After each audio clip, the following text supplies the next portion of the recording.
Welcome to Wrestling Over Everything, everybody. We are a very funny wrestling podcast out of Central Valley of California. I'm Andrew. That's Dusty. Hey. Follow us on the stuff. Mostly YouTube.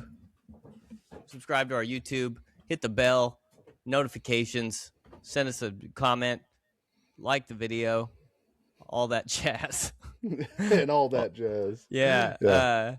Also follow us on TikTok, where we be TikToking, and then Dusty's on Blue Sky, and we're also on Instagram. So hit us up everywhere, and your favorite podcast app. How about that? So today is the final chapter in our foray into early 1999, mostly Austin versus McMahon stuff. Like, it basically Attitude Era, early 1999. What was going on, right? Yeah, and I mean, we didn't brand it as this, but it is the opening argument in the trial of Russo. You know, the ongoing. There are a lot of things to be put into evidence. You know, a lot of what do they call those, exhibits to be entered into evidence in the trial of Russo. We might just be doing discovery for the duration of this of this show and this podcast. We might never get to the actual trial. Yeah, and it's actually probably a good tactic to lead with this and then eventually make it to I Am the Batman. Right. Because I don't know if I would lead to I Am the Batman. I would lead with I Am the Batman, you know? Yeah. Well, this is more of the defenses. Yeah, that's what I'm saying. Exhibits. Yeah, they're no, Your Honor, please. See, this is where you're going. One. I'll give it to the guy. He had donated to charity. He was always an upstanding citizen. And then you start showing I Am the Batman. Right. Is WrestleMania 15, if the glove doesn't fit, you must acquit? Only time will tell. Does Russo have, if the glove doesn't fit, you must acquit, level of storyline? Who knows? If it's anything, it's Austin versus McMahon. Right. Austin versus McMahon might be the greatest storyline of all time, which is why, this is why we always talk about it, Dusty. Like, I understand the guy is awful, right? Sure. You can't unstink I Am the Batman. You can't unstink New Blood versus Millionaires Club. New Blood versus Millionaires Club was a different level of stink. I'll give you that. But look at this. Also, the Deadly Game. He's also responsible for the Deadly Game. So, I have some thoughts on the main event, or after we look at this show, that I think might be a little controversial. I don't know how controversial it'll be, so we can jump to that. But we did the Royal Rumble from 1999, just the match. Last week, we reviewed St. Valentine's Day Massacre. Not a great show of wrestling acumen, but as you put in our upload, it is theater. It is what you want from wrestling ultimately, which is pay to watch someone get their ass beat and fly backwards off a cage through a table. Like, there was always something happening. You know what I mean? Like, and I was thinking about it today. Actually, we can. I don't know if we get to it later, but like we talk about these guys having characters, like how these guys are weirdos. Like, there's a big group of weirdos. There's somebody's doing something all the time. Yeah, and we compare it to now, and like even now they just give them a guy's name. This guy's name is John Slash, you know, like, or that's even less of a name than they're giving these guys. Like, it's always something Apollo or Ares or like, you know, and there's never like just a boss man, you know? Yeah, and we've talked about the longing for, like, give me a boss man. You know, there's a guy named Mankind. Like, I think we're so used to Mankind that we don't think about the fact that his name is Mankind. Well, we're gonna get knee deep in some stuff that's really is tough, and it's Russo. It's so Russo centric It's impossible. Like, he couldn't deny it even if he wanted to. His signature's all over this thing. Like, this is not a copycat. this is prime A1 Russo stuff that we're going to get into. But where we are at WrestleMania 15, the culmination of what we've been watching the last few weeks, took place March 28th, 1999, Philadelphia, Pennsylvania, at the First Union Center. 20,276 in attendance, a buy rate of 800,000 in North America. We're back, baby. we're right in the thick of it. The tagline is I don't know if you guys know this. That's quite a few. That's a lot of quite buys. A few.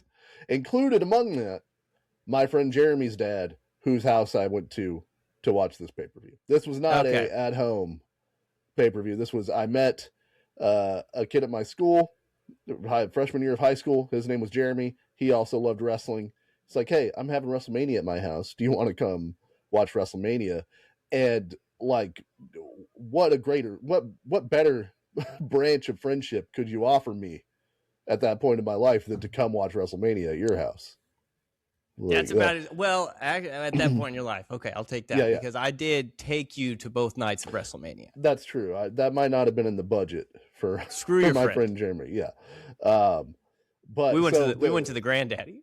We went to one of the grandest Granddaddies. two 5-star matches. So, yeah. We saw Shane's quad explode. Yeah. The tagline for this show, the Raging Climax. I don't love it. Love it. I think it's false advertising because they have a WrestleMania every year. There's another event 3 weeks from now. This is not the climax of really anything. It's the raging continuation. We're at the point with the Rock and McMahon thing where every pay-per-view is the blow-off. Like, right. That's kind of that's a little bit of the flaw in the Vince Russo. Like, that's a knock against the man. That is, hey, OJ, there was some blood in your sink, you know? Right. It's all the big hand, you know? It's all, we don't have any more bits. It's all big hand now. Yeah, it's every week. No, this is the time. If Stone Cold loses, he's SOL. He's not involved in the company anymore. McMahon gets what he wants, and it might happen this time. Yep. All right, so we start the show. Boys to Men. I forgot about this. They sing "America the Beautiful," and this might make one of the highlights of the show for me because they did sound good. They did sound good, but a 4 or 5 part harmony a cappella "America the Beautiful" with a giant pyro explosion afterwards is very funny. Yeah, it was pretty subdued. The Boys to Men. They love the shit. America's beautiful as shit, and then they're gonna blow some explosives up. Celebrate the birth of your country by blowing up a small part of it. Yeah. Classy Freddie Blassie does the voiceover at the beginning. Rules. That is that. Okay, I thought that was Freddie Blassie. Old ass Freddie Blassie. And it's all about like them being gods and deities, and they come back to make the ultimate sacrifice. Yep. And legacy, bro. Yeah. You etch your name in the halls of eternity at WrestleMania 15, and they've got all the classics. They're showing Andre, they're showing Hulk, they're showing Savage, they're showing Brett, they're showing Shawn Michaels, they're showing Val Venus. Yeah, interesting. Test. Yeah, all your favorites, all first ballot Hall of Famers in this video package. I wish they would have gotten Classy Freddie Blassie to say, because tonight is the Raging Climax. And he goes, that's what we're going with? The Raging Climax? You know, I'm classy Freddie Blassie. You know that, right? I'm the fashion plate of wrestling. I'm not trashy Freddie Blassie. I can't believe what this business has become. This was the Batman's idea, wasn't it? Yeah. Quick sign check. We got a WCW sucks right off the top with an X, right in the first wide camera shot. And I didn't get as many signs for this one. There's one giant one that said "I toss salad," and then there's a really funny, strategically placed one, like right at the end of this show, towards the end of this show, that I'm going to bring up when appropriate. Yeah. So our It's very opening funny match, though. our opening match is for the hardcore title. If you'll remember, last month, Hardcore Holly beat Al Snow out in the river, down by the Yeah. river for the hardcore title, Slamming his head against a tire and made him into a chain link burrito. Yeah, in the subsequent weeks, Badass Billy Gunn has given up his quest for the Intercontinental title, wins the Hardcore title from Hardcore Holly. Once again, we hear, "Oh, you didn't know," and the wrong outlaw walks out. Yeah, the wrong son died. Yeah, so we got Al Snow versus Hardcore Holly versus Mr. Ass. And that's a schizophrenic versus a redneck versus a degenerate, just so we can keep versus an ass man. Yeah, versus yeah, first thing I notice, ECW hat guy's there. Of course he is. You gotta have the hat guy if you're in Philly, and his friend, Hawaiian t-shirt guy, also. Yeah, there. So good for those guys. And right on hard camera side, peak seats for WrestleMania 15. One thing I also noticed is we now have a Hardcore Holly. Yes. So between St. Valentine's Day Massacre and WrestleMania 15, he has adopted the moniker that he would be known by for a long time, right? Yes, that's the. I mean, if you talk about him, it's probably Sparky Plug is below Hardcore. You know, he was able to supplant Sparky Plug. Sparky Plug's tough. Yeah, Sparky Plug's tough. This is the first Hardcore title match in WrestleMania history because this belt was basically a joke belt, and then it became like a whole division to itself. They totally miss Al Snow's big bump that he does in the corner. He's in charge of the offense. He's like running back and forth, hitting Billy Gunn and Hardcore Holly, and he runs to do something to Billy Gunn and completely misses it, and the camera does not show the best bump of the match from Al Snow. The Billy Gunn, and what will be a continuing trend throughout the night, smokes Hardcore Holly with a chair shot about 3/4 of the way through this match. Yeah, he hits him pretty hard, and then he hits him with that, and then he hits Al Snow with something, and then he does the Billy Gunn feverish suck it towards the non-hard camera side. The pneumatic suck it, where it's like he has to do it. He's compelled. He's like jumping on his feet when he does it. He's so excited to hit you with the DX suck it, and I really appreciate that out of him. Yeah, he hits a famouser on Al Snow. It goes for the pin. Hardcore Holly hits him in the back with the chair and pins Al Snow, steals the pin to win the Hardcore title. So Hardcore Holly is now, once again, the namesake. He is the Hardcore champion. 7 minutes and 6 seconds. This match isn't really anything. All these characters, and this is ongoing throughout the show, all these characters are over, but this match doesn't mean anything. Like there's not a lot there. Well, there's a belt at least, but and it's fine. Like that's a lot of it was a wrestling match. Like that's basically what it was. If they really did give Bob Holly the Hardcore moniker between St. Valentine's Day Massacre and this, you really can't have him lose this. Yeah, that's a tough break for him. Then you got to go back to being Bob. I got to change all my t-shirts, all that. Yeah. I've been working on a rebrand. I bought the GoDaddy website name. I have to be Hardcore. I was here all day yesterday rewriting my theme song. Yeah. So on Sunday Night Heat, the best way to determine a tag team contender is, of course, a battle royal full of just singles guys, where the last two guys in the ring are suddenly a tag team, and they're going to wrestle the tag team champions. So our last two guys are Test from the Corporation and D'Lo Brown. So they earn a tag team title shot against Owen Hart and Jeff Jarrett with Deborah in their corner. And that is counted up 1, 2, 3, 4. Those are 4 heels in this match. Well, D'Lo was just he's been trying real hard to get this tag team title. He was with Sexual Chocolate before this, if you'll remember. Before his knee got obliterated by a phantom guitar, St. Valentine's Day Massacre. Yeah. Test is out here in a guns don't kill people, I kill people shirt that I'm sure you can still purchase these days. Yeah. It might be in stronger rotation. It might have been edgy in 1999, but now I think they just sell it at Big Five. I feel like demand for that shirt is a parabola, but we are, what are we? Hold on. What's the date for this thing?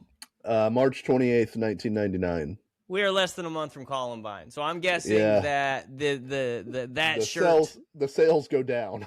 Yeah, in a few weeks, I don't think they're gonna let Test wear that shirt to the ring. I didn't even think about that, but yes, you're right.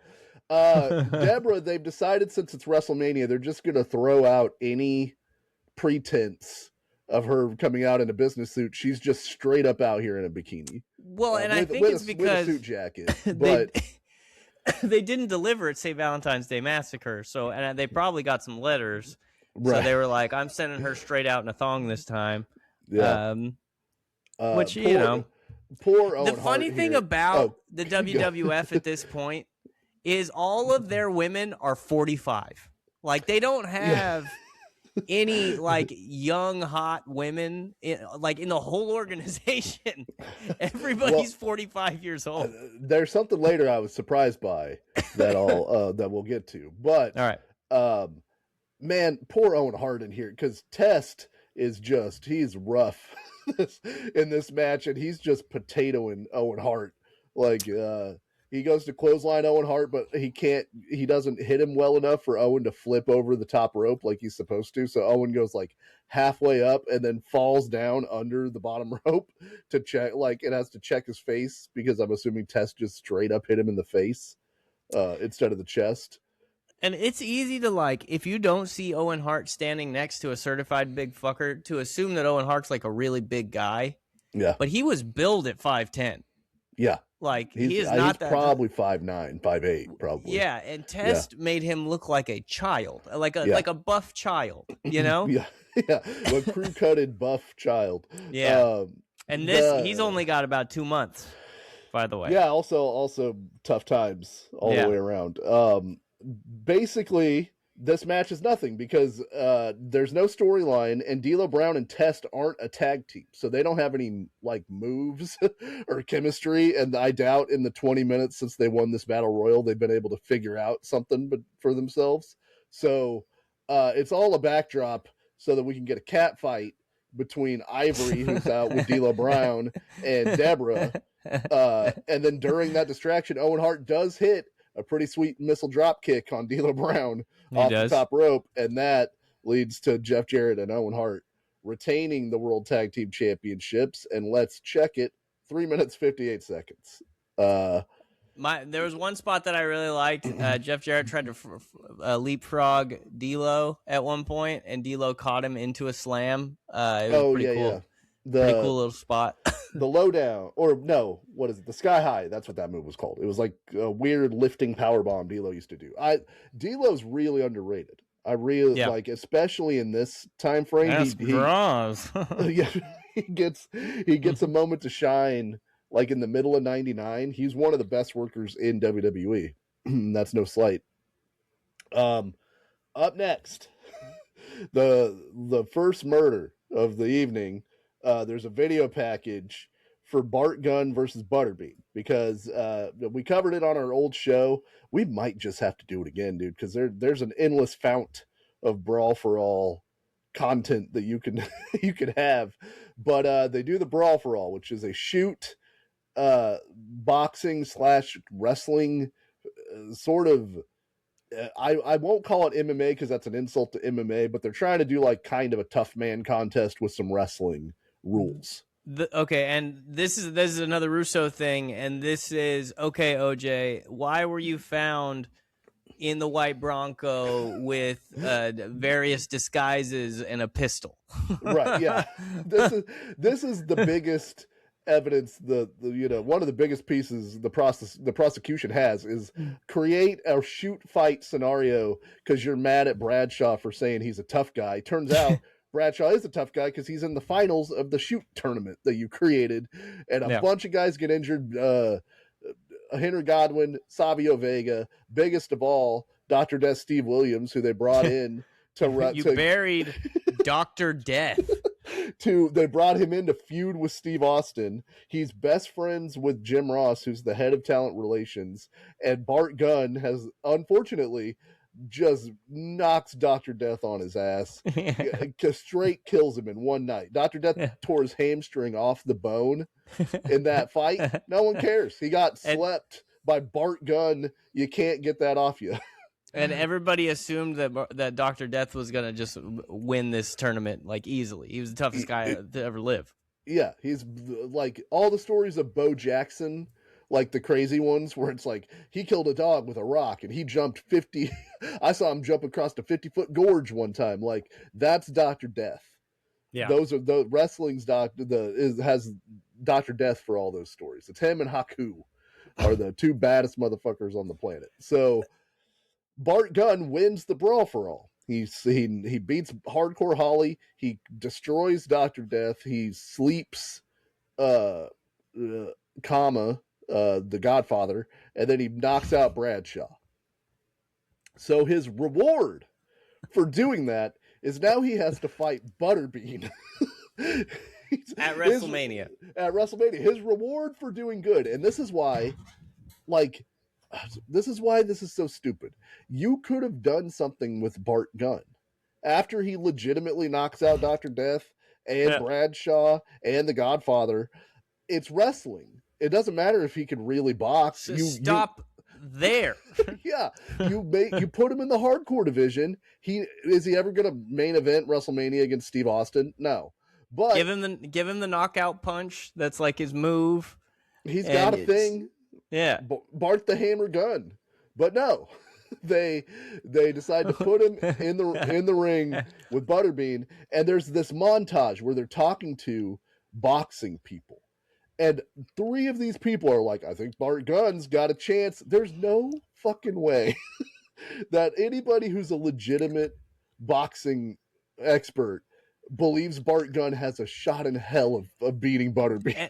And it's to your point, like, this is the only situation, like the only way in which Brawl for All was negative across the board and did nothing good for you is if you put the guy who won it on national television up against a professional boxer to get just absolutely flatlined in 35 seconds. Yeah, this is also a prime example of wrestling hubris.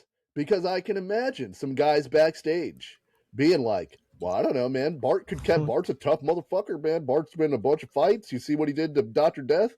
He might catch Butterbean. And it's like the hubris that pro wrestling has sometimes. Butterbean, and they're like, Butterbean's a big fat guy. What Butterbean's a real boxer.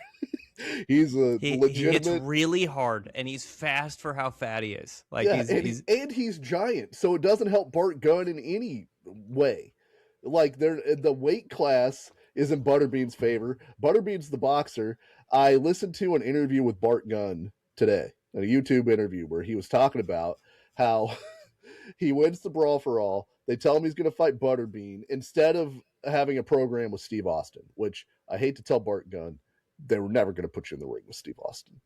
Like, you could have won 1 million Brawl for Alls. You're never going against Stone Cold. That is very funny though. Like I thought I was gonna go. I thought I was gonna get a slice of cheesecake, and I ended up with a shit sandwich. Yeah, it's he's like, well, I assume he's like, well, Dr. Death's push now translates to me. Yes, I destroyed one of the main Booker's best friends, but they'll just give me that push. Osmosis. Clearly, yeah, I knocked his ass out. And they're like, they gave him 5 weeks to go to boxing training camp. And he's like, I should have never went to boxing training camp because they start telling me how my technique's all terrible. And I'm trying to like remember how to hold my feet and hold my hands and block. And I should have just went out there and done what I had been doing. I think I would have had a shot against Butterbean if I would have done that. Wrong. Wrong. Dude, they could have trained Bart Gunn from WrestleMania 15 to WrestleMania 40. and he would have never beat Butterbean. Like it's not close to close. It's the Groundhog's Day question. How long does it take you to get good enough at boxing to beat Butterbean and escape the reality where Butterbean smokes your ass in 30 seconds? Well, he just should have, like, you just got to run, man. Like, you got to get on your horse and just get away from him. Like, he closed the distance and got fucking flatlined. Well, the thing that I had never heard that he said in this interview was because the one thing he could have done is like, dude, shoot a double or shoot a single leg or do so, because there were points for takedowns in the Brawl for All. So do something to wrestle Butterbean. I'm sure. I mean, he could probably. Was that allowed? In the Brawl for All, it was. But when he said he had to fight Butterbean, they were like, you can't take Butterbean down. Because I bet Butterbean's management was like, we're not losing to a fucking wrestler. Yeah. So, no, you can't do takedowns. It's a boxing match. You bring him in for a boxing match. Right. So, I didn't know that, though. They didn't announce that you couldn't do takedowns, even though that was part of the Brawl for All. So, it's even meaner to Bart Gunn to take away his one potential weapon. So they do. This is Dredrick Tatum versus Homer. They bring out Butterbean, and then they bring out Bart Gunn, and he's got a boxing robe that on the back has Bart the Hammer Gun on the he's. Listen, what else are you gonna do, man? Yeah. What else are you gonna do? You got to do something. Should it say Bart the soon-to-be unconscious Gun? That would be funny. Yeah, but you got to go out there as the Hammer, man. And then to see whether or not you become the Nail. Yeah, Vinny Bart the Nail Gun would have been the Nail Gun. There you go. Yeah, nice. That's what it should have been. Vinny Pesarina. How do you say this guy's name? Vinny Pazienza. Vinny Paz. He was a champion boxer back in the day. That's the thing. I don't understand why they're like, hey, let's just make a famous boxer the referee. Referee doesn't matter in this fight. Yeah, it does. It didn't end up mattering because he got murdered. Right. But like there might have been a situation in which Vinny Paz had to decide whether or not Bart Gunn's brain has been rattled against the inside of his skull enough. Thankfully, Butterbean answered that question post haste very quickly. Well, and they bring out judges, which is also hilarious. One of whom is Gorilla Monsoon. Yeah, like these judges were never going to be needed. Like, like they could have just got signed. They could have got ECW hat guy, ECW Hawaiian shirt guy, and me to be the judges for all it was going to matter. But they have Vlad Kevin, the super fan. Yeah, they had Kevin Rooney, who was a trainer for Mike Tyson, Chuck Webner, who fought Muhammad Ali and wrestled Andre the Giant, and is apparently the impetus for the film Rocky, and Gorilla Monsoon. So like they spared no expense. They got a guest referee. They brought in 2 legit boxing judges, and Gorilla Monsoon, who I enjoyed seeing. I just want to know where Mills Lane was. He might have been busy. He was judging. You have Vinny Paz. I just don't understand it. I mean, I like seeing Vinny Paz.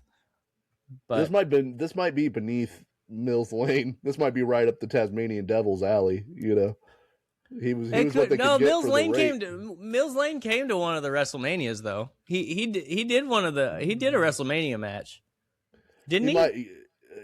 He might have. I don't know if he officiated something. I think. Which WrestleMania match did Mills Lane referee? Go ahead, keep going. Well, they were like, "Look, we can get Vinny Paz for $5,000. We got to pay $15,000 to get Mills." Yeah, and it's probably just because he's known, like he was a big fighter. And none of us really believe in our heart of hearts that Bart Gunn's going to be worth Mills Lane money, right? So, like you said, he okay. Did he referee Buff Bagwell versus Rowdy Piper? At Bash at the Beach? At Bash at the Beach 1999? In 99, dude. Yes. Yeah. So you got to understand. Like he was maybe he had an exclusive contract. Dude, that's crazy that you pulled that out of your ass. Yeah, that's just in there. I don't know how to find the quadratic equation, but I remember Mills Lane was the referee of that boxing match. But he also appeared on a November 16th, 1998 episode of Monday Night Raw. Yeah, he did a judgment for Stone Cold versus The Rock. He ruled on a contract dispute involving Stone Cold and the McMahons, which led to Stone Cold and The Rock at WrestleMania 15. So, yeah, of course. Mills Lane was all over this. They just, for some reason, wanted Vinny Paz. Bart Gunn comes out. I'm not a boxer, but I don't think the best strategy whenever you come out is to turn sideways immediately and try to throw a punch this way. I don't think he was pawing a weird jab the whole time, and you could tell like Butterbean wanted this to be over quickly. So what Butterbean did was Butterbean started spamming body shots as hard as he could throw them. Yeah. Just to get Bart Gunn to drop his hands. Well, and as soon as Bart Gunn dropped his hands, he came over the top with the right hand. He hit him with a 2-piece and knocked Bart Gunn down. And if the world was a kind place, Vinny Paz would have stopped the fight right there because Bart's already out.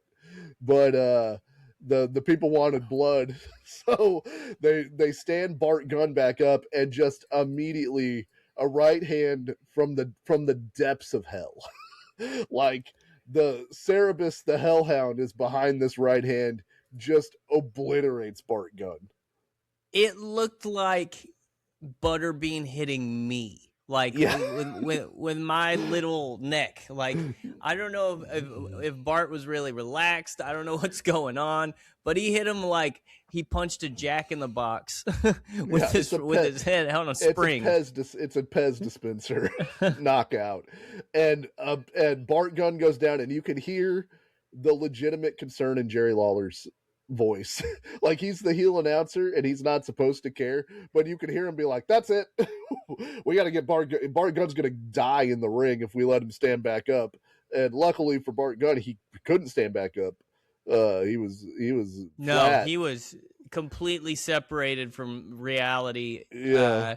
One of the filthiest knockouts you'll ever see, unfortunately.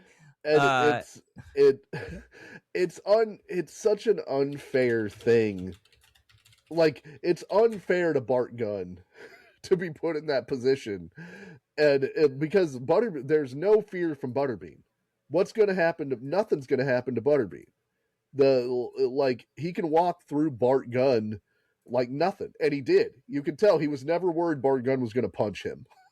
And so he just, immediately, this thing's over. And to quote the classic, oh, here we go. I'm not going to play it with sound because that'll get us kicked off. Oh, my goodness gracious, dude. He got Doctor Strange out of his body. Like he's seeing his astral projection laying on that mat while he's sleeping. It's like the little giant Spike knocked him back to second grade. Like yeah. It's Here's the slow-mo. Oh, look at his head. Oh man. There's no amount of fighting other drunk dudes in a bar that's going to prepare you for a Butterbean right hand uncorked, you know. And that's my thing with fights. Like people are so like I don't ever want to get in a fight, and it's not because, oh man, I might feel the pain of getting punched in the face. That's fine. You know what I mean? Like, I've been punched in the face. It hurts, but it's not that bad. That's what I'm trying to avoid, is getting my freaking light shut out. People die, you know? Yeah, that's tough. And then to put the ultimate capper on it, to quote the great Johnny Knoxville, is Butterbean okay? Yeah. Butterbean's fine. He's doing fine. Meanwhile, Bart Gunn's headed to the hospital because he's a little concussed. They're trying to vacuum his soul up from it's like up in the ceiling of the rafters. Yeah, and they got Jerry up there trying to get it down so they can reattach it to his body. They paid for Ernie Hudson from the Ghostbusters to be up there to suck Bart Gunn's soul back in. So to get people's minds off the fact that they just watched a man get murdered. The San Diego Chicken runs out and he's hot dogging, and Vinny Paz hits the chicken with an uppercut that is so much kinder than the right hand that Butterbean just gave to Bart Gunn. The San Diego Chicken almost no sells the uppercut. You could tell that they had an agreement. He punched it Yeah. on the beak. Yeah. Like it wasn't like, have you ever seen Deontay Wilder punch the guy who was in the suit and break his jaw? That's one of the worst things ever. I was thinking is what if you're Bart Gunn? You just got absolutely blitzed. You're coming to. You're like you're barely like you have brain damage, and they're walking your ass back up the ramp, and a guy in a chicken suit runs by you. Yeah, they might have told him about that spot beforehand. He does not remember that spot is happening. No, he thinks that that's a real chicken. He's like, how long have I been out? Are they growing chickens that big these days? There's chicken men now? Jesus Christ. How long have I been out? Okay, so up next, we've got the Big Show, who attacked Mankind earlier tonight on Sunday Night Heat, because Mankind's just always getting attacked backstage during Sunday Night Heat. He should show up when the show starts. He should not be around pre the main show these days. That is true. The backstage is not a kind place for Mankind. No, he's misunderstood. We get a little promo with Kevin Kelly and Mankind, which is okay, but there wasn't anything particular that stood out to me about it. The Big Show is wrestling Mankind. The winner gets to guest referee the main event. Of course, the Big Show debuted a few weeks ago at St. Valentine's Day Massacre, throwing Steve Austin through the cage to his victory. So backfire there. Next night on Raw, though, he helps The Rock win the WWF title from Mankind in a ladder match by choke slamming Mankind off of the ladder, which was pretty cool looking. I do remember that. So he's just an interventionist. This guy, he just gets all up in everybody's business. Yeah, why doesn't he come out at the beginning of the match and just choke slam Mankind? Who knows? But he waits. You got to give it a little bit of time. Got to give the guy win clean. You know. Yeah. The Big Show does not have the well yet. There's no well. That's later. We only get the No Chance in Hell for the Big Show as his theme. Yeah, I don't like that everybody's got the No Chance in Hell theme. Like that's like everybody having the NWO theme. Let's have these guys have a little bit of their own identities. Like I think it works even more for the corporation than it does for NWO, because it would make sense for a corporation to try to take everybody's individuality away from them. But This is goddamn, I don't know if you know, professional wrestling. So like we need some cool shit going on, and the well is what makes the Big Show. Yeah, that's like 90% of his career is the well. Mankind comes out to a giant pop. He has a homemade referee shirt, which I think is pretty funny. It's just his dress shirt, but he's drawn stripes on it, and the little WWF logo. It was a nice touch. You know, he's at home in his like cave or wherever he fucking lives. In the boiler all excited. Room, that's why he's always there for Sunday Night Heat. He camps out in the boiler room. Yeah, that's true. Mick is doing too much work here. And this is a common Mankind complaint that we have in his matches. He's doing like over the back bumps right on his head for this match that means nothing. There's like he gets pushed backwards over the stairs and just lands right on the back of his head and crumples over. The man gives 110% anytime that he can. He's talked about how he felt like he needed to be. Listen, man, you've made it. You went through the cell. Yeah. Now that's it. I would have taken the rest of my life off if I got thrown off the goddamn cell. We saw your tooth in your mustache, dog. Yeah. Like I don't need to see any more head trauma for the Micker. Mr. Sacco, of course, is on, gets put on the Big Show, and then Mankind loved this spot when he wrestled big guys. He did it with Vader a bunch, where he gets on the back of the guy, and then the guy stands up and essentially just like smushes Mick by jumping. You know, it's the playground move where you jump up in the air and land on your back with a guy on underneath you, which has to suck. There's no way to work that. Like you can maybe cushion it a little bit, but the Big Show's landing on you for sure.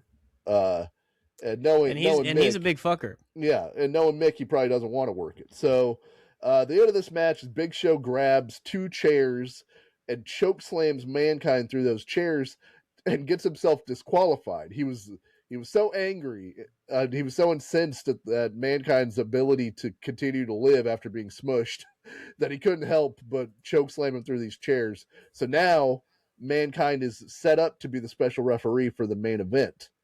And that goes against old Vinnie Mac's plans. He doesn't like that. And it was a weird spot with the choke slam. Like, the chairs just kind of got out of the way. Like, it probably didn't feel good.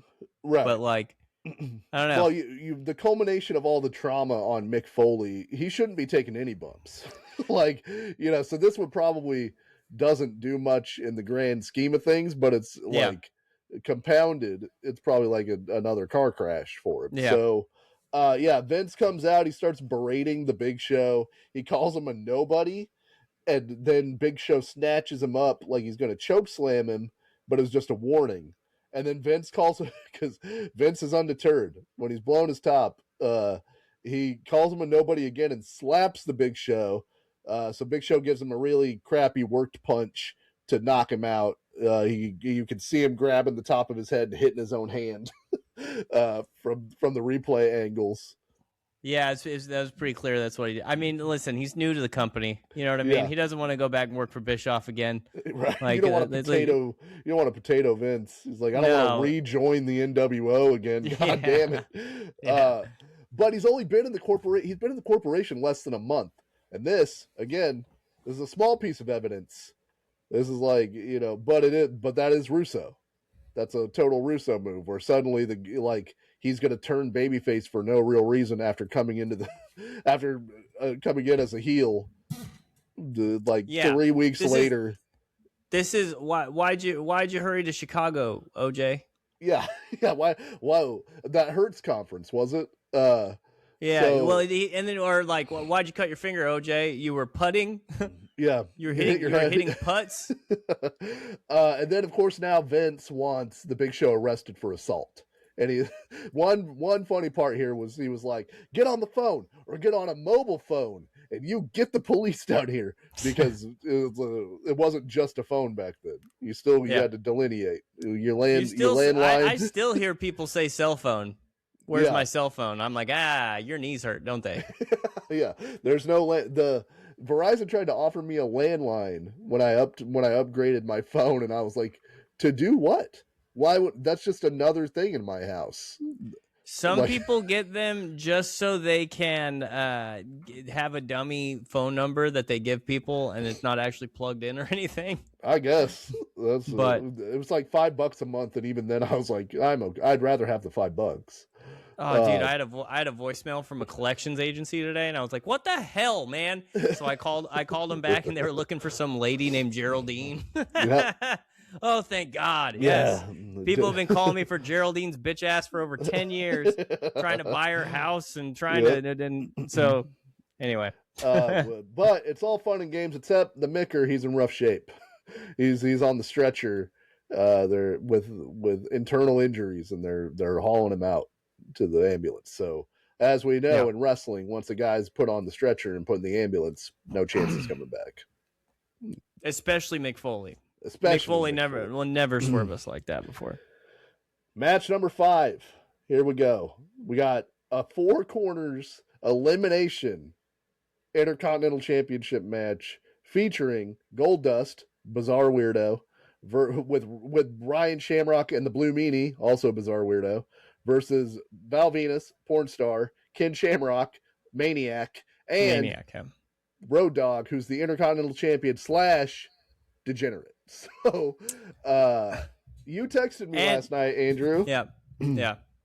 Deep into the night, you were watching this show, getting prepared. I was. And I believe your text message, I want to give you the full benefit here. Bro, I freaking love the Road Dogg. Dude. He's the best. Like he's everything you need, man. Yeah, like what else do you need? He's got it on the microphone. He's got charisma. He's over. He's cool. Everybody gets excited when the Road Dogg walks out of that thing. And Bucket hat. Yeah, he's got a bucket hat. He's got white dreads. Like every and people pretend that he was like awful in ring, and I don't think he was awful. Like he's not freaking Bret Hart, but he sure. like I will say, even like the little stupid shimmy dance that he does before he punches you. At least he's doing something, man. He did get behind Mankind so far. He got the second biggest pop of the night. The you didn't know is over as shit. Like that's evergreen. Like except for like Austin and like those guys like Austin and the Rock basically. He's like the coolest guy in the company. I know some of the stuff he does is hokey, but it's the 90s, dude. Like, this is pre-Columbine. We've talked about this. And, so, like, some of the stuff's hokey, but, like, he was cool as hell. He was exciting. He was involved in very important storylines. He had an identity. He did things that nobody else did. He's great on the microphone. Like, what else can you ask for? Yeah. He had a memorable and then people act like he's a joke. Yeah, he had a memorable moveset. So the funniest thing to me in this match that I'd never noticed before is ECW Hat Guy hates Ken Shamrock. For whatever reason, the whole match, him and Shamrock are motherfucking each other. There's a part where Shamrock's on the apron waiting to get tagged in, and Hat Guy's just flipping him off and yelling "fuck you," Ken Shamrock. I don't know what the beef is, but he's got beef in Philly. Listen, who could say, you know? Right.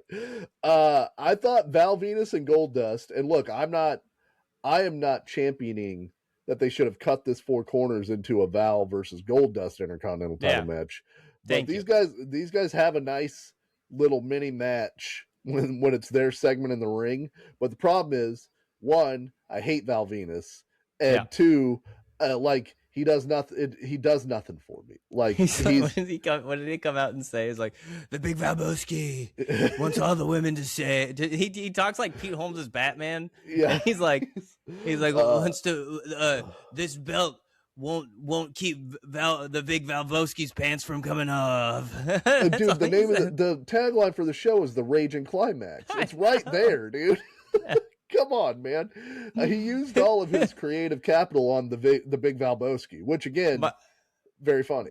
Big Valboski's great, and the fact that he comes out and calls himself the Big Valboski, the Big Valboski, and he has a towel that he takes off to then reveal tights. Yeah, like there's not any less skin being shown when he's wearing the towel versus when he's wearing the trunks. Like, I love he did one of my, because we talked about maybe my favorite comedy spot in wrestling is when the guy is swinging the chair and he hits the top rope and hits himself in the forehead, right? Yeah.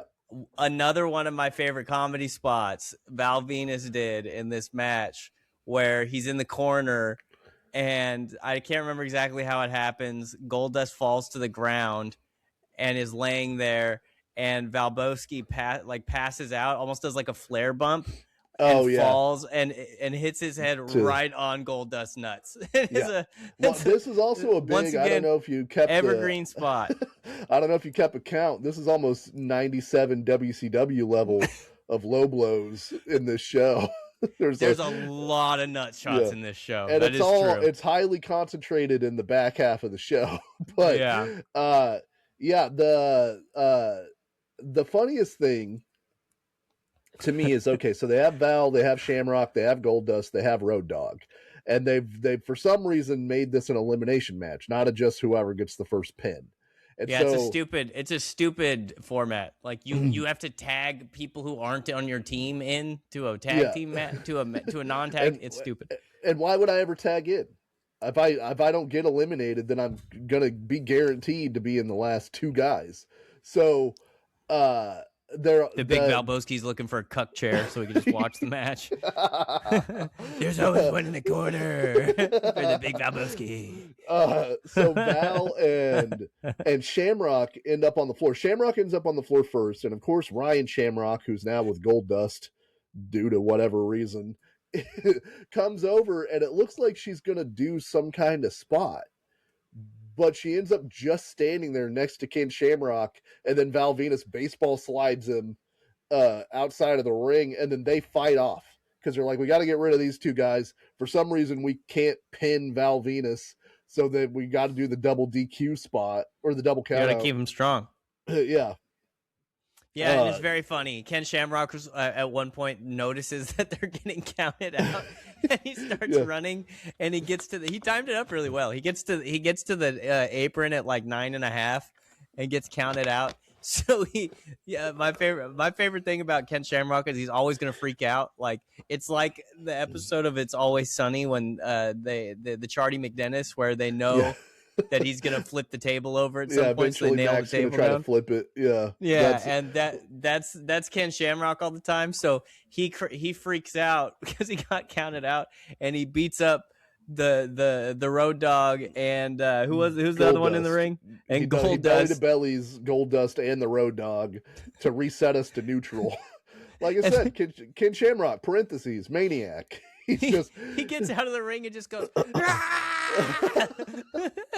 then just walks away. Well, it's again because wrestling can't be subtle, so it's like, how do I show that I'm a bubbling rage? I have to yell to the skies to let everybody know. It was very funny. He put both arms in the air like he didn't just get counted out of this match. And screamed at the top of his lungs and just walked away.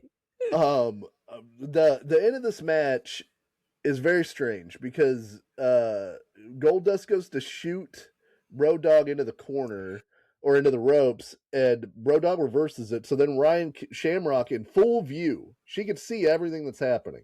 She trips Goldust, and if Goldust gets pissed, and the Blue Meanie's like, I told you she's not with us. She's bad. And then Ryan Shamrock's pretending like she didn't just trip Goldust on purpose, even though she could see him the entire time he's running at her.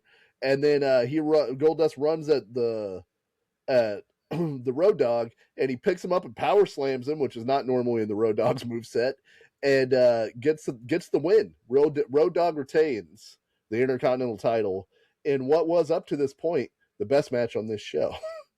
Right kid died. But yeah, that was weird. I initially wrote down, why would Ryan Shamrock do that? And then I watched the replay, and I heard the announcers, and I heard how they're trying to explain why Ryan Shamrock did that. Yeah. And it was that because the reversal happened, she expected Road Dogg to be the one to hit the ropes. Yeah. But it ended up being Goldust. And it's like, how bad is her reaction time? Once it's set in motion, dude, she can't stop. She's like, no, trying to but Blue Meanie freaks out on her. I've been chewed out before. Why? So I have two questions. One, do you know if we find out later that Ryan Shamrock did that on purpose? I do not know. Okay. We should look into that and see if Ryan Shamrock, if it's like revealed on Raw that she's like she's hanging out with Road Dogg now. Right. And then she does. I do know that she does not ever hang out with Road Dogg.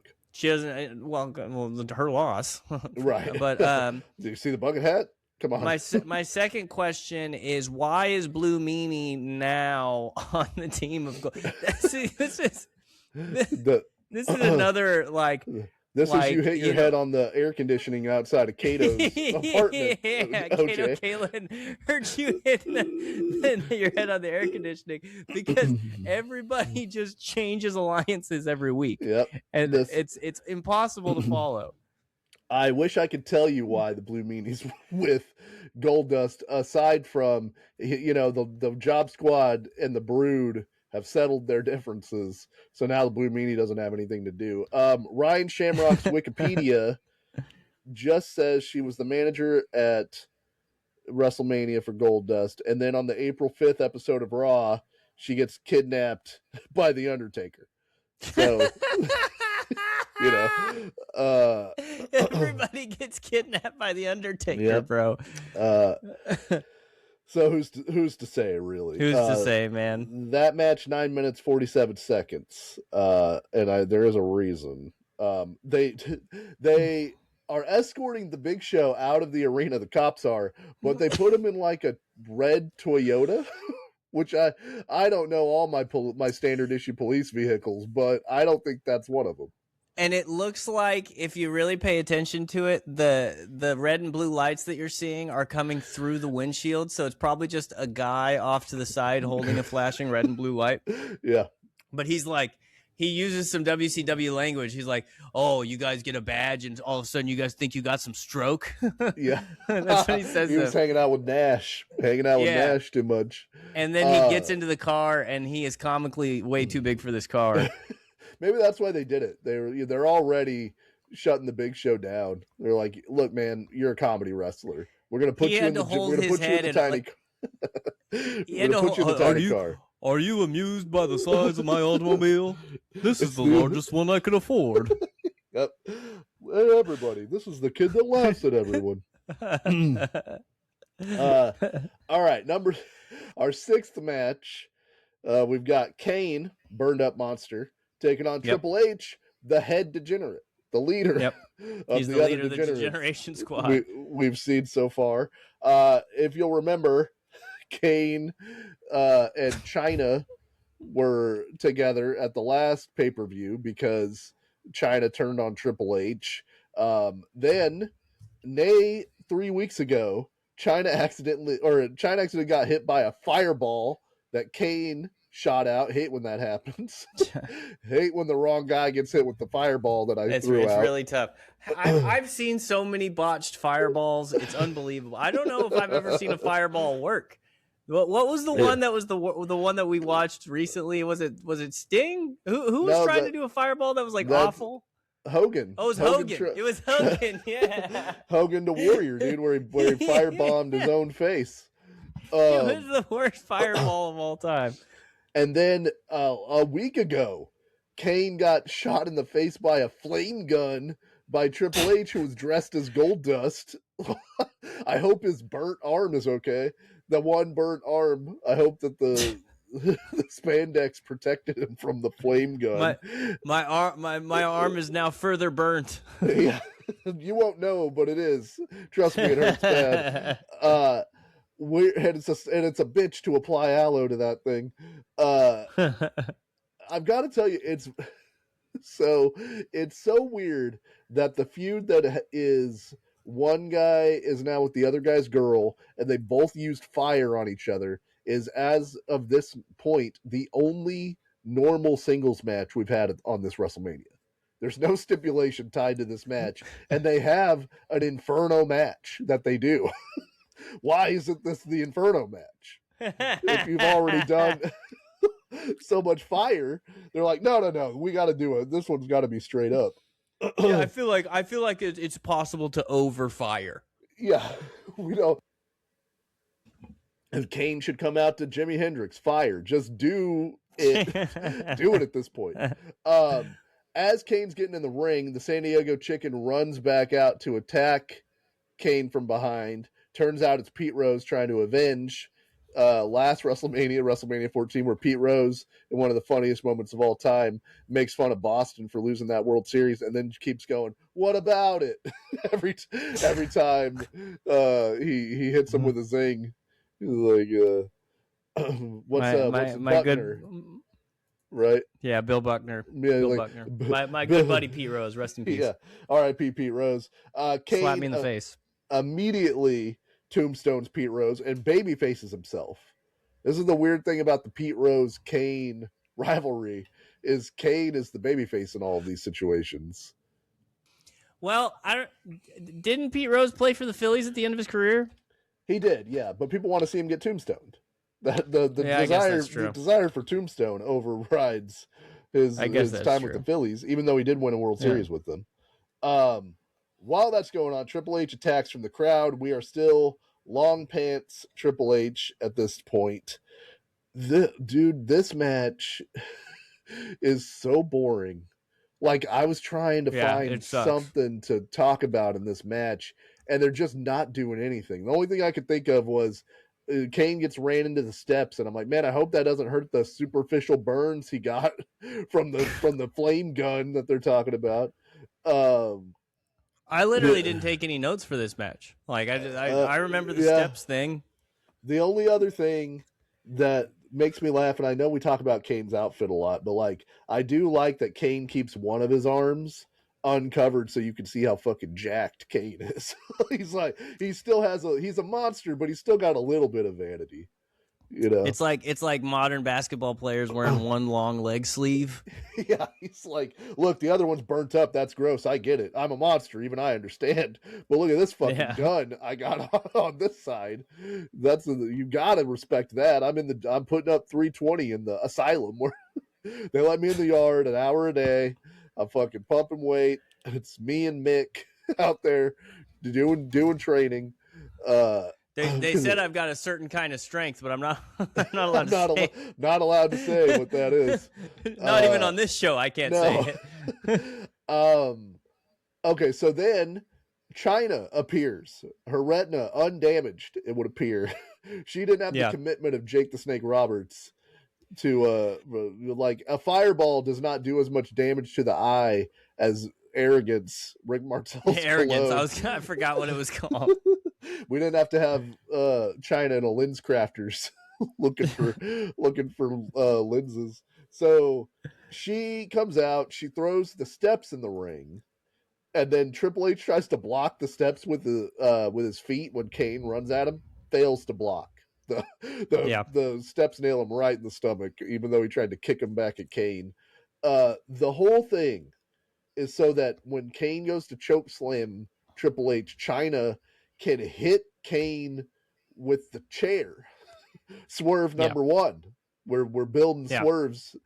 After that, of course, that doesn't hurt him, but then Triple H blasts him in the head with a chair and then gives him a weak ass pedigree on the chair, and that reunites China and Triple H to a big pop.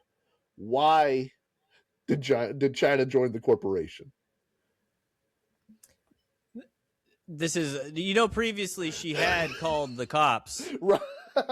Yeah, there's a long list of times that the police have visited the Simpson home prior to this event. Rockingham was a very well known place. Why? To what end? Do we have China turn on Triple H? Then a month later, China turns on Kane, and then Kane is now brokenhearted. It's the first time he's experienced an emotion besides rage. He is now feeling heartache because China double crossed him, and he sulks off. In the replay, interestingly enough, they show the Triple H headshot with the chair, but they don't show the pedigree because the pedigree sucked. Edit on the pedigree. When Kane has his feelings hurt, he should change his name to Pain. This is it just reminds me of the Pat Finnerty, the scumbag song he wrote. My problems, my pain. I don't know that one. Oh man, look up Dead Man's Trail, and you'll get that lyrical genius right there. All right, so now big question: who's going to be the special referee? We got the Big Show is gone. He's in the tiny car on his way to the tiny jail, I presume. Yeah. Mankind's in the hospital. So luckily, Vince has his referee T-shirt in his bag. So Vince will be the referee. Dude. Well, it's just a black shirt. Well, we don't know that yet. I assumed that it was the ref shirt, the too small. I know. Shamrock didn't pack his bag, so it just we'll just end up with the black shirt. They cut to Big Pun in the crowd, which is dope. That's probably a Shane McMahon get, if I had to say anything, because the Vince McMahon definitely doesn't know who Big Pun is. Big Pun was at the WrestleMania Rage concert, right, with Isaac Hayes, who was also in the crowd. That we will be speaking of shortly. Sure enough. But anyway, match number 7 is for the WWF Women's Title, and oh, what a time to be alive. We've got Sable, who is the stuck-up lady. That's her thing. She's too good for everybody. Versus Tori, Cat Lady. Cat Lady / Stalker, it would appear, for the WWF Women's title. Um, I can't see Sable without hearing Jim Cornette's critiques of Sable from years ago. The main one being that she only knows how to do one dance move, and they couldn't be more true. Like, she comes out and she cuts her one line, which is, "This is for all the men who come to see me and all the women who want to be me," and then she like gyrates for a second with the belt. It's very strange to see Sable doing this. It's a weird situation. It's a weird situation. Whose stuff is worse here, Andrew? Would you take Sable's bad MMA kicks, or would you take Tori's terrible punches? I didn't really watch this match, dude. It was on. Yeah. It was on. Like, women's wrestling has come a long way. Yeah. That's what I'll say. They saved the ref bump for this goddamn match. Yeah. There's a ref bump in this match. That's, of course, so that Nicole Bass of Howard Stern / ECW fame. She had been in ECW, so that's how I knew who she was. She comes out, does the one real move in this match, which is like a gorilla press slam. And then Sable hits the Sable bomb, which they mess up the reversal of at first, and then she nails it. And that's Are we sure? Have we ever seen Nicole Bass and Lex Luger in the same room? Look, I'm not going down this path with you. I'm going to leave you on the road of discovery. Listen, man, she's a huge woman. Like, yeah. what is she going to deny that she's a huge woman? Look, I'm just saying. She decided to look like that. You know what I mean? I'm allowed to point it out. So the thing that God rest her soul. The thing that was incredible for me to learn is that Tori is older than Sable in this match. I know. I just found that out right now, actually. Which, if I had to put money on it, is not the way I would have gone. No, I completely agree. A few years older, in fact. Yeah. And still, yeah, this sucks. It's like, this is like an embarrassing. I was embarrassed to watch it last night with my wife sitting next to me. I was embarrassed in '99. It's insane how much better women's wrestling has gotten, and how much better it would be like 2 years from now. This is really one of the low points in women's wrestling as far as the actual wrestling. And it actually got a lot worse than this around this time. Like, you see some of the bra and panties matches, some of the the cat fight things that would happen. At least this was like an attempt at an actual wrestling match. It was puke, but like it was, you know, there was this is rough all over. The less said about Tori versus Sable, the better. Aside from the cat suit, which is very funny. It's a cat suit with a turtleneck on the top of it. It's weird. It's weird gear, but I'm down for weird gear. Yeah. Match number 8. I'm assuming what's going to be Andrew's match of the night is the European Championship match between Shane McMahon, who is the champion, and and is also a spoiled rich boy. That's his gimmick. Taking on X-Pac, degenerate, co-degenerate. Yeah. With with Triple H. Small degenerate. Yeah. So Shane won the European title on the February 15th edition of Raw's War, and then it was very funny because he starts talking about how tough he is and how he's from the mean streets of Greenwich, Connecticut, and how him and his boys were like crewed up, and it's all Dynamite hack 1999 white guy rap stuff. But then they bring out the Mean Street Posse, which are Pete Gas, Rodney, and then a few unnamed acquaintances. That's what that was. Yeah. Those are like his homies from Greenwich Village. And Pete Gas, Connecticut, I guess. Greenwich, Connecticut. Pete Gas and Rodney are actually, I know they are his friends for real, and I assume those other guys are too. But this is their like first appearance. And it's awesome. They're all in sweater vests, and Rodney looks like a complete asshole. He's got the bleached hair. He looks like a jerk. He looks like the villain in an American Pie movie. which is They've perfect. got the sweater like tied around their neck. Like it's that's a funny bit. Yeah, it works. Backstage, we're with DX, and guess what, dude? DX is back together. They'll never not be together. Everything's great. China's back in the fold. We're going. Triple H cuts X-Pac's entire promo for him. And it's not like X-Pac can't talk. It's just Triple H took all the air out of the room. He's got to focus on his match, dude. That's true. I didn't think about that. So, this is also where Shane begins his fine tradition of having a shirt that talks shit. That's the other guy's gear, which is also a really funny gimmick. He's got the X-Pac. What does it say? X-Punk? Yeah, it's got and it's like 1, 2, 3, and I'll get away or something. So he's referencing that he used to be the 1, 2, 3 kid, you know. But it's over the DX like jersey that X-Pac always wears to the ring. This is not a bad match. This is a pretty good wrestling match, especially considering that Shane really doesn't know how to wrestle at this point. Like, he's had one match. So watch your mouth, dude. I'm very light on his feet. I'm saying he gets better. I'm just saying here, this is all raw athleticism, you know. Yeah. This is also the most low blow centric match of the evening, and kind of just generally crotch obsessed match of the night, because Test grabs X-Pac and runs him like to, I guess, well, there's no nice way to say it, crotch first into the steel post to start the heat. Shane takes over, and then Shane goes up top to try to hit something, and then X-Pac knocks him down right on the nuts. Then there's a Bronco Buster. That's just so that the other dude can put his crotch in your face.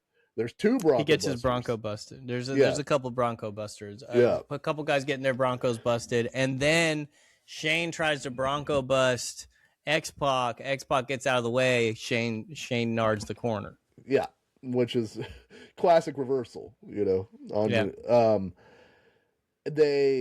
Shane takes a really good bump off of a backdrop over the top, which is very impressive. It was almost for the people deep in the lore, Macho Man Randy Savage used to do a bump off a backdrop where he would just go straight over like the top and not touch. And so Shane grabbed the apron a little bit, but he basically did the Macho Man bump over the top, which was really cool looking. Shane fights off the Mean Street Posse, who are trying to get involved, and then Triple H and China come out, and they're probably there to offset the Mean Street Posse. You got to ride for your guy. You don't want your guy losing the European Championship. We got to balance this out. Right. X-Pac hits the X Factor to Shane, and when you know it, Triple H hops in the ring, pedigree to X-Pac. Swerve 2. We're on the things continue.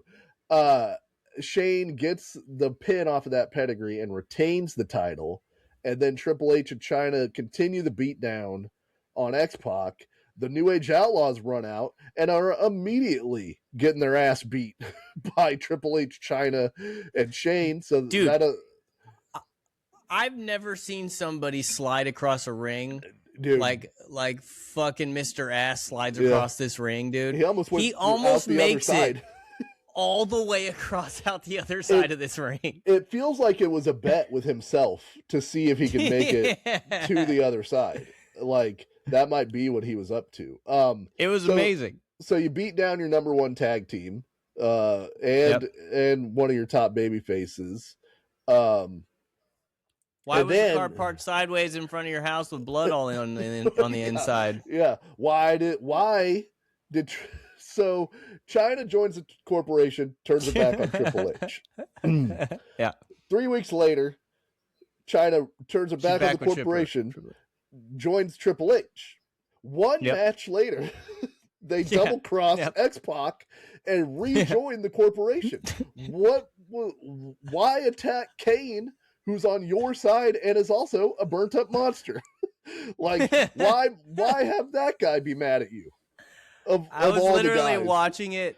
I was a cross between Galifianakis in The Hangover with all the numbers going around him, and Charlie Day with the cigarette in his hand. Because I was like trying to figure out why this is a double swerve. Yeah, you're trying. Now we're back to stasis. China's back in the corporation. So what's the point of doing all of that? It's like when somebody says their life turned a whole 360. Yeah, That's what happened. So now Kane comes back out because he's still pissed and he's over his heartbreak, but he does want to let the guys in the pack know, you got to play my music if I'm coming out. I'm not coming out unless you play my song to save the baby faces. So they play Kane's song and he makes his entrance and the heels powder out, probably because they knew Kane was coming because his music played.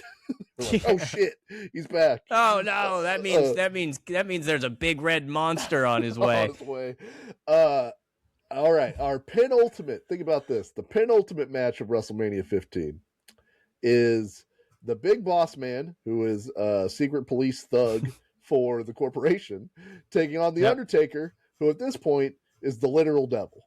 He's an actual he's an undead demonic cult leader. Yeah. I don't think he's not established undead right now, right? Or so I think he's probably just a. And they say when he's unburied, that's when things took a turn for the darker for the Undertaker, for a guy named the just Undertaker. Like Khaleesi was the unburned. This guy's like the undirted. Yeah, he's undirted, and much in the classic cult behavior, he recruits a whole bunch of nobodies to be in his cult. Because right now we can count them. We got a whole bunch of nobodies and Edge. Yeah, we got who is at this point a nobody. Edge is less than a nobody at this point. He's in the Brood, for God's sake. He's in a long-standing feud with the Job Squad. So he's third fiddle to Gangrel. Yeah. So we got so far we got the Undertaker. He's clear head honcho, but you need to recruit weaker-minded less people who will never challenge for the throne. So you got Midian, who's there. We got Viscera, who's not coming for the throne. Outside of that, we do have Ron Simmons, who rules. I don't know how he ended up in the ministry, and Bradshaw, who continues to no-sell all the spooky bullshit that the ministry does and just look mad all the time. Like, he's like, I'll be in the ministry, but I'm not doing all the spooky bullshit. I'm not into that freaky deaky bullshit. Yeah. And Edge, Gangrel, and Christian, vampire guys. Because of course, you need some vampire guys if you're going to start a cult. So, especially if you don't have anything to do with your vampire guys, you're like, what do we do with our vampire guys? Well, we do have a demon cult that we need to put some people in, right? You know, we need some guys to take losses in the vampire and the demon cult. Why not the vampire guys? So my understanding of the Undertaker's plan is that he wants to take over the WWF, the corporate entity, through some demon shit. He wants to do a bunch of spooky demon things to, I guess, scare Vince McMahon into signing over the WWF to him. It's a weird plan for a corporate takeover. This is the Undertaker's Helter Skelter, where it's a weird plan. He's going to be in the desert until the WWF destroys itself, and then he'll be back. It's really not going to be good for their IPO in the future. But I do think that a shaking up of the corporate. I mean, he might have seen what was happening behind the scenes at the time. That's that true. We didn't know about for I'm a demon 30 dude. years. I'm a demon guy. You're gonna want me in charge. Trust me. Not a lot of skeletons in the old Undertaker's closet. You're gonna be surprised to find out about this. You would rather have the demon guy in charge right now. Let's see. Let's run through some highlights. They do a crucifixion of the Big Boss Man. They arrest the Undertaker because now everybody is subject to arrest, even the undead demon who can summon fire powers, apparently. Because whenever he puts his arms out for the police to cuff him, his symbol explodes in fire, which I have to tell you, it's gonna make me not want to arrest this guy. Yeah, I'm probably not. I'm probably gonna ask if they could send the special forces for this one. They set something up because this is in a cell. They set something up earlier where I think what was going to happen is the boss man was gonna handcuff the Undertaker to the cage, to the cell, and then later on the Undertaker was gonna flex and bust out of it like Red on Pineapple Express. Yeah, uses undead powers to break out of the handcuffs. Yeah, but at one point the boss man punches the Undertaker, and the Undertaker falls, and they just break. They break like they're made of cardboard. This is the silliest era of the Undertaker. He burns up a teddy bear that has meaning to Vince McMahon. It's Bobo from The Simpsons. Bobo. I was thinking about it's Bobo from The Simpsons. It turns out that he's threatening to kidnap Stephanie McMahon, who's going to enter the storyline here pretty quick, and that's a bear from her childhood, and that's why it means so much to Vince. The ministry goes to Vince's house and sets up his symbol in the lawn. They're just doing spooky shit because that's that's what they can do. You said that you said crucify. They hung they hung the big boss man right in the middle of that goddamn cage. Well, no, they put him on the Undertaker symbol on a Raw to crucify him. Oh, I forgot about that. They did crucify him. Okay, that's a precursor. Yeah. So sorry to ruin the eventual horror. They've actually new metaled up the Undertaker's theme and had him do some Latin gibberish at the beginning of it. Dun, dun, dun, dun, dun, dun, dun, dun, dun, but it's still the Undertaker theme underneath it. It's really bad. It's really bad. Mudvayne did the Undertaker's theme. But it has like just nonsense gibberish words the Undertaker's talking at the beginning of it. It's very silly, and this is entirely Russo. Fucking symbol explodes in fire. We go to somebody's house to terrorize them. The fucking bear, all the arrest angle, all that shit is Russo. He loves it. Yeah, that's one of his main things. It certainly is. It's why'd you stop taking your arthritis medicine? So, just to give everybody an idea, I forgot to check to be sure, but I believe at this point there has been 2 Hell in the Cell matches. Shawn Michaels versus The Undertaker, certified classic, 5 stars at Bad Blood 97. Undertaker versus Mankind, King of the Ring 98, off the goddamn cell. Yeah. Through the goddamn cell. One of the craziest motherfucking things any of us have motherfucking seen. Yeah. I'm going to kick this dude out the motherfucking window. Thumbtacks, bone through the nose. And tooth going through the nose. Now, Undertaker versus Big Boss Man, Hell in the Cell. So, really rounding it out. Well, I was thinking, I'm like, do they get on the cell, or like, is there something crazy that happens here? Because I know that, the Undertaker tended to do some crazy shit with cells at this point, and he does do something crazy. Yeah.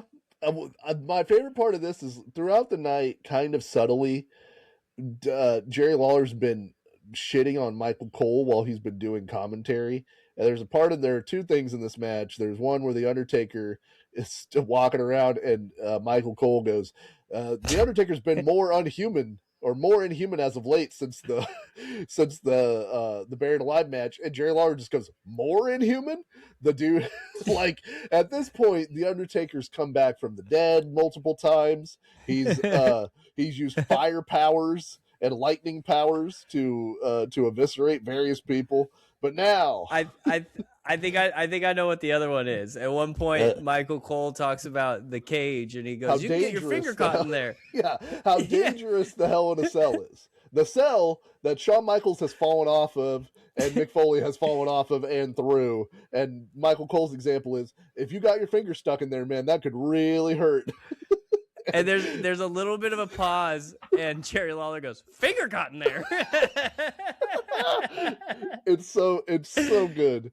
Like Andrew said, the only thing in this match that makes any sense is the boss man handcuffs Undertaker to the side, and he starts beating him with the nightstick, which I'm assuming is supposed to go for a while. Undertaker's going to no-sell it at some point and then break the handcuffs. And I think there was a spot where the Undertaker was supposed to break those handcuffs off. Whenever Boss Man blasts Undertaker in the head with the nightstick, he falls down and they just snap in half. Very easily. I was like watching. I was like, did the handcuffs just break? Undertaker blades for this match, which is incredible that he decided this one needed blood. Yeah. Then he's probably like, listen, we're not doing enough here until the end. Oh, no, do a lot. Then out of nowhere, he hits the tombstone. No pomp, no circumstance. Yeah. Not that he's like, you know what? I'm done. I'm done with this. Yeah. One tombstone, he beats the Big Boss Man. Now, if that were the end of this would just be a shitty match on the resume of Undertaker's shitty WrestleMania matches, because there's quite a few of them. But this is Vince Russo, man. We're talking about Russo. Yeah. From the ceiling, the Brood come down on like wires. Gangrel almost misses the cage, which is very funny. And they all take a very long time to take themselves off of their harnesses. Yeah, making sure and Gangrel nearly misses, and he's like, whoa, and he gets his foot on the cage. They break through the top of the cage, and they throw a rope through, and then they descend back up to the heavens, because the vampire guys don't want to be involved in this. They don't want their picture taken with it. Once again, takes a very long time to get back onto the harness. Yeah, I don't know that Edge ever made it back up, because he was still hanging out for a while. He was about like, it's probably 6 feet above the cage, just stuck in one spot for a little while. So he might still be there. I'll just get down, actually. If you just I'll just climb down. The Undertaker ties the rope around Big Boss Man's neck. It is tied in a noose. This isn't just a rope. This is tied in a noose. Yeah. They there's no mistaking what this is. No. And then they cut to Paul Bearer, who has the controls for the cell, and he's pressing the button, and the cell starts going up, and the Big Boss Man starts selling. Because of course he would, because he just woke up and there's a noose around his neck, and they straight up hang the Big Boss Man from the Hell in a Cell. Yep. Couple of things. They never, you've never heard them say, we hung him for a while. It's always hung till death. So what's the point of doing this? Where is literally anyone? They're going to kill the Big Boss Man. The problem is the guy that they would normally send is the Big Boss Man. Right. If you send a Big Boss Man, who watches the watch? Yeah. You know. And he's hanging there, and I don't want to sound naive. I'm not sure how they did this, because I figured it out. Okay. Is he wearing a harness? I figured it out. Because harness is the only thing I can think. They've got the noose around his neck, and about where, because I don't know if you've noticed it, there's like duct tape on the noose at one point. Okay. There's another harness that comes off the actual tied part of the noose that attaches to something on his collar in the back right here. Oh, okay. So he's not being actually hung by his neck. He's being hung by this thing on his collar, which is still scary as shit, but it's they made it look really good, and the Boss Man sold it really good. It looked like his head was filling with blood. Yeah. He's dead. He's straight up dead. What else am I supposed to think? How'd they get him down? Who have it? They eventually Paul Bearer left, and they were like, thank God we can let the cell. Well, the funniest thing about this to me is that it cuts straight to the promo for the giant party that they threw for WrestleMania. Right. We can't mourn forever, dude. What are we gonna do? The show must go on. They cut from literally a man hanging by his neck from a noose because a demon cult leader hung him in front of tens of thousands of people and hundreds of thousands at home, and the logo for the WrestleMania Rage Party just goes boosh. explosion onto the screen, and then we're seeing Big Pun, and we're seeing Stone Cold being like, "I'm gonna whoop the Rock's ass," and like people are partying and drinking, and you've got the Boss Man in this promo at certain points. Yeah, well, and also, I was thinking this about, is, you know what that is? That is when the jury wanted to see OJ's house, so they went in and changed all the pictures and put all the African stuff in there to make him seem more black. That's what this was. That's, dude. And Michael Cole keeps yelling, "Is it symbolic? Is the hanging This of the big boss? This is gotta be symbolic of something." No, they're just hanging him. They're just hanging a guy. Like, he's like, does he mean he want to hang the corporation? Well, I mean, he probably just wants to hang the Boss Man. Yeah, he's doing what he wants to do, which is hang the big Boss Man. This has gotta mean something. Dude, is there anything more 1999 than Val Venus introducing the Cherry Poppin' Daddies to sing Zoot Suit Riot? Man. This party must have been a nightmare, dude. Could you imagine? Who's your daddy? Yes, I am. And then there's Big Pun and his guys. And Isaac Hayes doing singing My Chocolate Salty Balls. Like, I mean, listen, you're saying nightmare. I probably would have had a great time at this party. Yeah. You know what I mean? Who knows? You're hanging out with Shane. I'd watch the Cherry Poppin' Daddies. Yeah. Play their one song. No, I'm hanging out with Shane and or the Road Dogg the whole night. Yeah, no, I'm watching the Cherry Poppin' Daddy sing their one song, and then I'm booing them off the stage until they leave. All right, so before the main event, Michael Cole announces Jim Ross to come out to do the commentary for the main event, which was at the request of Stone Cold and The Rock, which got to smart Michael Cole a little bit, but the match is so much better because Jim Ross is on commentary. Immediately, the difference is 1,000%. Like, no, he's the best, man. Like Michael Cole. No disrespect to Michael Cole. Some disrespect, I guess. He was fine. Yeah. He was fine. Like, Michael Cole was fine, but it's hard to, like, it's the GOAT. You know what I mean? But as soon as Jim Ross gets on commentary and he goes, "The Texas Rattlesnake," I was like, hell yeah, dude, it's a main event. Fucking Stone Cold. Yeah. All right, so Vince comes out as the ref, obviously. Like you said, he's wearing a black shirt. I don't know what happened to his ref shirt. But he gets in the ring. Shawn Michaels music plays. And Shawn Michaels comes out full Miami Vice in it. He's got the coat jacket with a t-shirt and the slacks. And he brings up again. And this is Vince is like, "Oh, this is gonna be about the goddamn rule book again." He's just at home reading that thing all the time. Shawn brings up, "Man, you really got to read this mystery rule book." And they did you notice they censored something there? WWF. They censored WWF because that's what he says. Okay, I was like, because it didn't look like he said anything like abhorrent. I was looking for the 7 words. You know what I mean? I'm like, why would he? Why would they? And WWF, that makes sense. You forgot there's an 8th word. WWF can't say it. Yeah, not allowed to say that.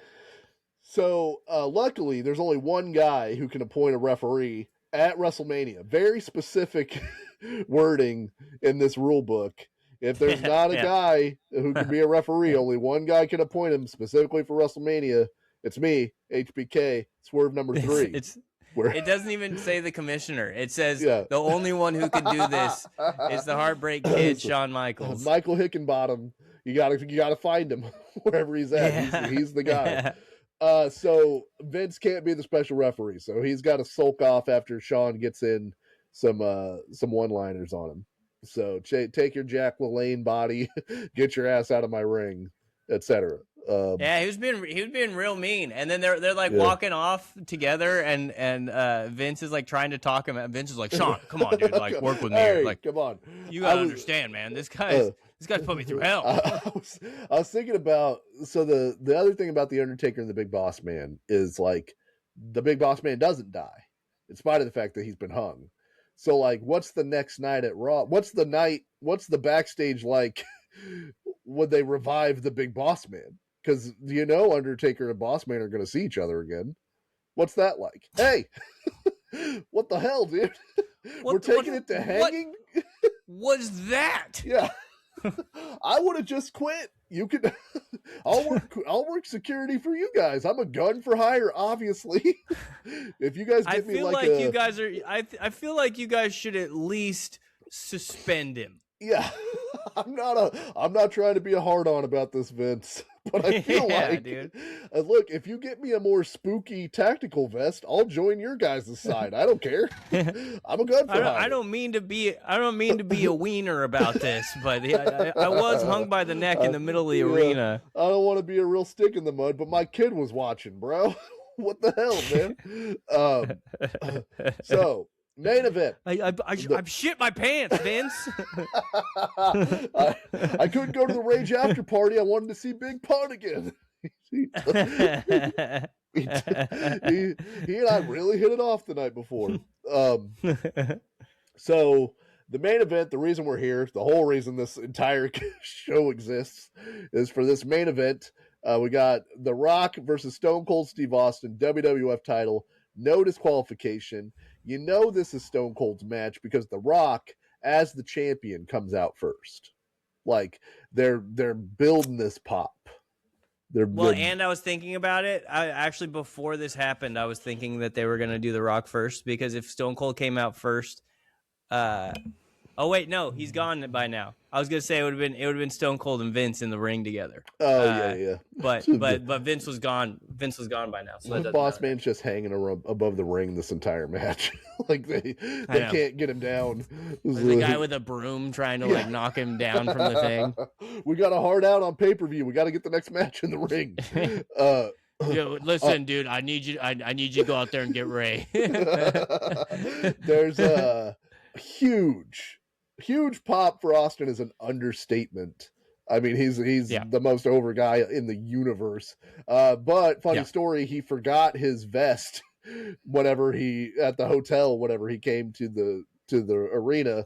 So he has to wear a Stone Cold Steve Austin t-shirt to the ring, which severely hurts the badassery of Steve Austin. I didn't realize the vest huge until you don't see the vest, you don't realize what an integral part the vest is of the whole package. It definitely lowers the ceiling. He still looks badass, but it definitely lowers the ceiling. I was thinking like, man, does Steve look a little soft or something? And then he takes his shirt off and he's still just to the gills. So we've reviewed this match before. This is a good match. It is not the great Austin Rock match in my opinion. They do a lot of brawling around ringside. Austin gets backdropped onto like a lighting truss and hurts his knee. So that's the impetus for the heat in this match is The Rock is working his knee. The big thing that they work in this match is Austin gets hit with the rock bottom and kicks out, which unto this point had not been accomplished. So The Rock gives him the kick out of the rock bottom. And then the stunner gets hit and The Rock kicks out, which is also rare. I don't know that nobody had kicked out of the stunner, but it's a big deal to kick out. Yeah. And so they traded that. The other big thing in this match is just every referee in this match is getting their lights knocked out by it's like if what's more dangerous, being the drummer for Spinal Tap or being the referee for this match? Yeah, for Rock and Austin, you gotta know you're getting hazard pay. There's a really funny part where The Rock bottoms the second referee, and Jerry Lawler starts screaming that there's no disqualification because because earlier on in the match, Stone Cold hit the referee in the head with a chair. Yeah, and Jerry Lawler was calling for Stone Cold to get DQ'd, but JR pointed out that The Rock pulled the ref in front of Stone Cold to get hit, and then so as soon as The Rock very blatantly intentionally hurts the referee, Jerry Lawler was like, no disqualification. Vince comes out to taunt Austin, hit him with the birds because we know Steve hates that. that's his trigger. He can't have that happen. And then Vince knocks out a referee. So then out of the back, wouldn't you know it, A phoenix risen, the Micker from the back comes hobbling out and attacks Vince. There's a second rock bottom from the Rock. The People's Elbow misses. Rock gets hit with the stunner, does the backflip sell into the ropes and bounces off, which is iconic, one of the best sells ever. Mankind counts the pin, and Austin regains the WWF title after not having it since September the previous year. So they did a long chase where Austin didn't have the belt, but you knew it would culminate here. We get a great Vince McMahon face acting. His heart you could just see his stomach drop to his knees when Austin gets the pin, and then he falls down into the announce table in front of it. It is just sulking. And another great line from Jerry Lawler. He goes, "We need someone to come give some help to Mr. McMahon." And JR goes, "Mr. McMahon, Mr. McMahon." Lawler turns it up. This is where Lawler makes his money as the corporate stooge for Vince. He makes his money the whole night, but he really gets that paycheck whenever he's aping for Vince to get Vince water, come help Vince, any of that stuff. I finally found it. Here's the look that's on Vince's face. Look. It's great. They burn that's the same face when they burn Bobo. It's as devastating to him to have that happen. And we got to say it. Listen, obviously we've talked about this. Vince McMahon, scumbag. Vince McMahon, very talented face actor. Yeah, it's in this storyline. It is Austin and Vince, and that's why I think the thing I was going to say earlier that I don't know if it's controversial. I think the win at WrestleMania 15 is more impactful than Austin's first title win at WrestleMania 14. Because, of course, he beat Shawn Michaels the year before to win his first championship, but he doesn't really have an angle with Shawn Michaels because Shawn's back had been hurt, and then Shawn leaves immediately, and they go into the Vince Austin storyline. So a whole year has just been Vince and Austin at each other's throat. Vince keeps throwing guys at Austin, and Austin keeps beating him, and then Vince screws him, and then Austin has to win the Royal Rumble and he gets screwed, and then he's doing the St. Valentine's Day Massacre where he finally gets back at Vince, and then this is the culmination of Austin getting back to the mountaintop and getting the belt again. And I think this one for business too is more impactful than the original win in '98. Well, yeah, and you like you said, you got to take it in context of the last three pay-per-views. How freaking crazy hot it's been the last three pay-per-views, and how the pops that he got, but also how it was such in terms of true historic storyline stuff. All these pay-per-views have been very back heavy. They've been very main event heavy with a bunch of bullshit before that was entertaining bullshit, but a lot of it's just bullshit. You know what I mean? And he's 800,000 pay-per-views they sold in North America for this. Yeah. So that's Rock Austin. There's nothing else on this show that's selling those 800,000. People are ravenous for Austin to get this belt back. And they've really this is the Russo defense.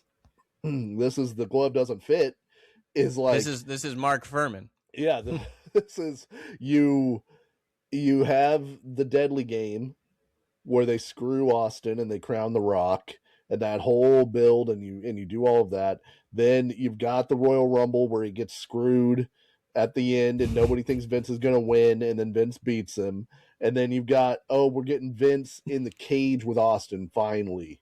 And they tried to screw Austin, but he won anyway. And now it's him and The Rock. And The Rock is such an asshole. And he's been beating our guy Mick for months, just bashing his brains in. He's just beating the dog shit out of poor Mick Foley. Yeah, for months. Throwing fucking stairs on Mick Foley's prone body. And now right onto his spleen. And they've kept him apart. And now we get the match. Like, and now is the culmination of this thing. And he's gotta fucking win it, man. He's gonna be the guy to do it. And then they give it to you, and that's why you sell 800,000 pay-per-views. Like, Yeah. The rest of this show is terrible, but it doesn't matter because you have The Rock and Austin at the top, giving, like, not even giving a great match in terms of star rating. Like, it's fine, it's not incredible, but the heat, you got the finish, and you got Austin in the ring doing the beer bath. Earl Hebner's there drinking beer with Austin, and Vince is. I love when Earl Hebner drinks beer, and Vince is comatose on the floor. It's incredible. Yeah, like, this is why they win. Yeah, because he gets Vince back into the ring and just pours beers all over him. It's like it gave you the exact thing that you wanted. Because we can talk about it quickly. We got the hardcore title match, $1.25. Tag title match, $1.25. Brawl for all, no rating. Bart Gunn dead. 3/4 of a star for Mankind versus The Big Show. The Intercontinental title match, $1.50. The Triple H versus Kane match, $1.25. The women's title match, -2 stars. Shane versus X-Pac, 2.75 stars. The Undertaker That's the best match so far. Undertaker versus Big Boss Man, dud rating on this pay-per-view. And the world title match, 3.5 stars. So, but on this show, you've got the New Age Outlaws, you've got Mankind, you've got Kane, you've got the Undertaker, you've got The Rock, you've got Steve Austin, you got Vince. Like, who's beating that? Like, there's like, at this point, it's unstoppable. And we did it last week, so I just wanted to briefly do it this week. The WCW pay-per-view offering for this month is uncensored $99, which it's not fair to compare WrestleMania to uncensored in terms of buy rate or anything, but this did 325,000 buys, which is still good. It's less than what Super Brawl had the previous month, but this, star-wise, Billy Kidman beats Mikey Whipwreck. That gets 3.5 stars. That's the opening match. Gets the same amount of stars as the main event of WrestleMania. We've got Stevie Ray versus Vincent in a Harlem Street fight. That's a dud. So that's the Hell in the Cell. We got Kevin Nash versus Rey Mysterio. That's 1.5 stars. That's comparable. We got Jerry Flynn versus Ernest the Cat Miller and Sonny Ono. That's 0.5 star. That's no good. Hack the Sandman versus Bam Bam Bigelow and Raven in a triple threat match. Falls Count Anywhere. That's 3 stars. So that's already 2 better matches. The Barry Windham and Kurt Hennig versus Malenko and Benoit in a tag match for the titles and a lumberjack match, 2.75 stars. We got a dog collar between Chris Jericho and Saturn that gets 0.5 star. We got Scott Steiner versus Booker T for the television title that gets 2 stars.